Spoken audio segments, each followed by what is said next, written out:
Hello everyone, welcome back my open classes academy by Pushpa Tomar. Guys, आज की जो class है वो एनसीईआरटी क्लास 6 ज्योग्राफी का टॉपिक करेंगे, जो बहुत ही इम्पोर्टेंट टॉपिक है।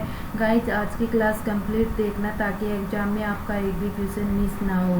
तो गाइस, आज का जो टॉपिक है वो लास्ट चैप्टर है हमारा 8, भारत, जलवायु, वनस्पति और वन्य प्राणी। गाइस, आज की जो क्लास 6 है एनसीईआरटी वो कंप्लीट हो जाएगी। कल से हमारी क्लास 7 एनसीईआरटी स्टार्ट हो जाएगी। गाइस, आप सभी को पता तो होगा कि जो एनसीईआरटी है वो हमारे लिए कितनी इम्पोर्टेंट है, और हर एग्जाम चाहे सीटेट हो, एचटेट हो, कोई भी एग्जाम हो तो उसमें हमारी एनसीईआरटी के क्वेश्चन आते हैं। तो चलो गाइस, स्टार्ट करते हैं हमारा आज का टॉपिक। आज के टॉपिक में क्या बताया अभी इन्होंने ऋतुओं के बारे में बताया, जैसे कि भारत में प्रमुख मौसम होते हैं, जैसे कि दिसंबर से फरवरी तक ठंडा मौसम यानी कि सर्दी होती है। मार्च से मई के तक गर्म मौसम यानी गर्मी होती है, और जून से दिसंबर और दक्षिण पश्चिम मानसून की जो मौसम वायु अक्टूबर से नवंबर के जो मानसिक को लौटाने के लिए क्या होती है भी सर्द ऋतु। तो चलो गाइस, हम स्टार्ट करते हैं शीत ऋतु। शीत ऋतु क्या होती है गाइस कि जो ठंडे मौसम में जो सूर्य की जो किरणें नहीं पड़ती हैं तो उसमें परिणाम स्वरूप उत्तर जो तापमान है वो क्या हो जाता है अभी कम हो जाता है। किसके मौसम में भी ठंड के मौसम में जो सूर्य की जो किरणें हैं वो नहीं पड़ती, और परिणाम स्वरूप उत्तर भारत का जो तापमान है वो क्या हो जाता है अभी कम हो जाता है। सेकंड क्या है अभी ग्रीष्म ऋतु। ग्रीष्म ऋतु में क्या बताया अभी, जो ग्रीष्म ऋतु क्या होती है अभी गर्मी के मौसम के गर्मी में जो मौसम होता है उसे हम क्या कहते हैं ग्रीष्म ऋतु। तो जो गर्मी के मौसम में सूर्य की जो किरणें हैं वो अधिकतम सीधी पड़ती रहती है, तापमान में बहुत अधिक होता है, और दिन के समय में गर्म से शुष्क पवन बहती रहती है, जिसे हम क्या कहते हैं अभी लू कहा जाता है। क्या कहा जाता है अभी लू कहा जाता है। दक्षिण पश्चिम मानसून और वर्षा का मौसम। इसमें जो वर्षा का मौसम है वो क्या किसमें बताया अभी दक्षिण पश्चिम में। तो इसमें क्या बताया अभी जो हवा बंगाल के जो खाड़ी से अरब सागर में जो स्थल की ओर बहती है और साथ में नमी लाती है, तो पवनी पहाड़ों से टकराकर वर्षा करती है। क्या होती है भी वर्षा होती है। तो इसमें क्या बताया अभी जो ये मानसून है वो आगे और आगे बढ़ने का मौसम होता है, और इस समय जो पवन बंगाल की जो खाड़ी और अरब सागर के स्थल की ओर बहती है तो वे अपने साथ में नमी भी लाती है, और ये पवन पहाड़ों से क्या होती है भी टकराती है और वर्षा होती है। मानसून के लौटने या फिर मौसम या फिर सर्द ऋतु। तो मानसून के लौटने का जो मौसम है यानी कि सर्द ऋतु है, इसमें क्या बताया अभी जो इस समय की जो पवन है वो स्थल भागों में दौड़कर बंगाल की खाड़ी की ओर बहती है, और यह मानसून के लौटने का मौसम होता है। भारत में दक्षिणी भागों को जो विशेषकर तमिलनाडु और आंध्र प्रदेश में जो वर्षा होती है, तो इसी स्थान को जब अनेक वर्षों में मापी गई मौसम की जो औसत दशा होती है उसे हम क्या कहेंगे भी जलवायु कहते हैं। जलवायु किसे कहते हैं भी किसी भी स्थान पर अनेक वर्षों से मापी जाने वाली मौसम की जो औसत दशा होती है उसे हम क्या कहेंगे भी जलवायु कहते हैं। भारत की जलवायु के मोटे तौर पर मानसूनी जलवायु कहा जाता है, और मानसून शब्द अरबी भाषा की मौसम से लिया गया है जिसका अर्थ है मौसम।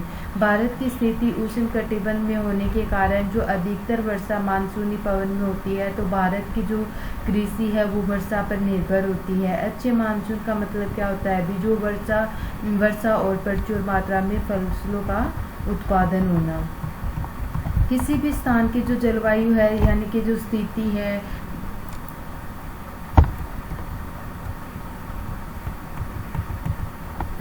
ऊंचाई, समुद्र और दूरी के जो ऊंचावन के निर्भर होती है। इसलिए हमें जो भारत के जो जलवायु है वो क्षेत्रीय विभिन्नता के कारण विभिन्नता का क्या होता है भी अनुभव होता है।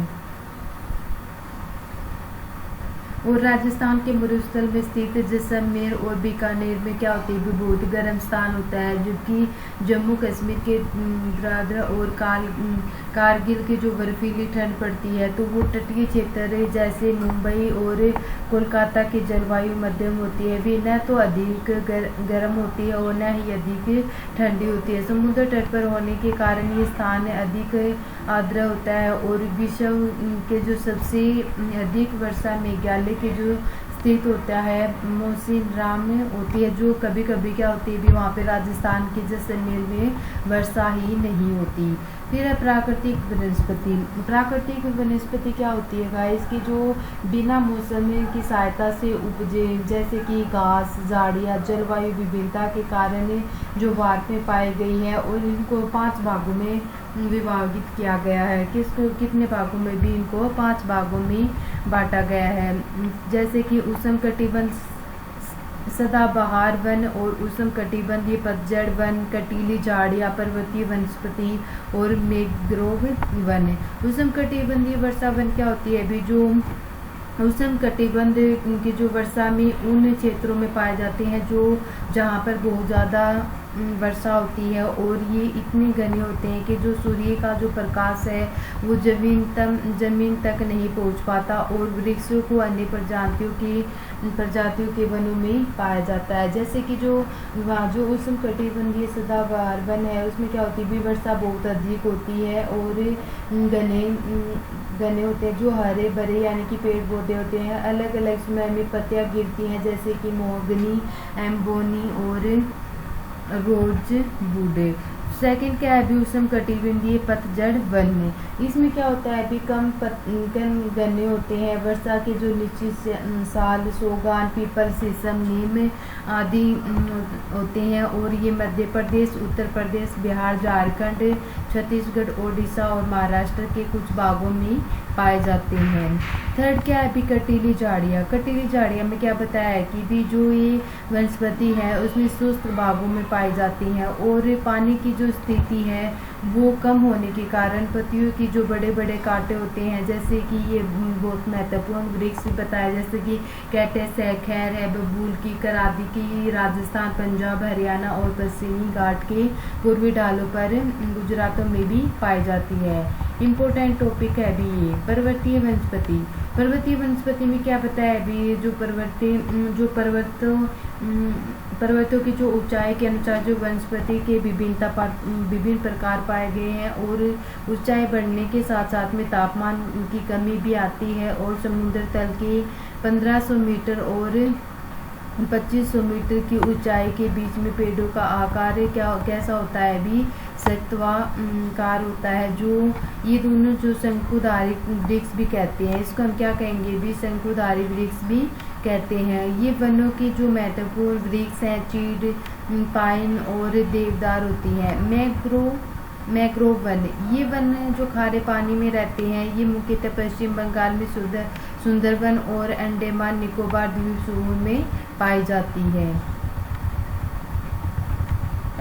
क्या अभी इसमें क्या बताया, जैसे कि हमें वनों की आवश्यकता क्यों होती है, तो हमें वन की आवश्यकता क्यों होती है भी, जो पेड़ पौधे होते हैं उसे हमें ऑक्सीजन छोड़ते हैं और हमें सांस लेने में क्या होती है भी सहायक होती है, और कार्बन डाइऑक्साइड को ग्रहण करते हैं।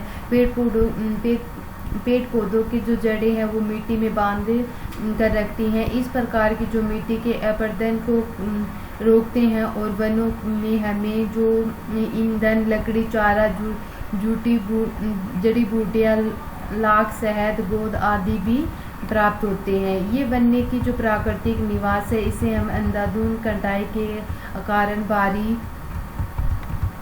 जैसे कि ये ऑक्सीजन है, इससे हमें क्या क्या होती है भी, दवाइयाँ बनती हैं, या फिर दवाइयाँ, शहद आदि सब इसको हम सहायता होती है।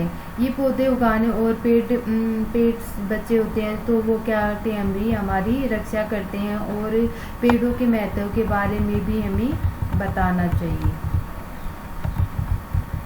वन्य प्राणी में क्या बताया भी, जो वन्य प्राणी है वो वन्य जीवों का निवास करती है और वनों में जंतुओं की हजारों प्रजातियों और बड़ी संख्या में विभिन्न प्रकार के जो सरीसृपों है, उभयचरों और पक्षियों, स्तनधारियों, कीटों और कृमियों का निवास होता है। और मोस्ट इम्पोर्टेंट टॉपिक भी जो बाघ है वो क्या है भी हमारा राष्ट्रीय पशु है, क्या है भी हमारा राष्ट्रीय पशु है। और ये देश में जो विभिन्न भागों में क्या किया जाता है भी पाया जाता है। और गुजरात में वन के जो एसीधारी शेरों का निवास करते हैं और हाथी का एक सींग वाले गेंडे असम के जंगलों में घूमते हैं।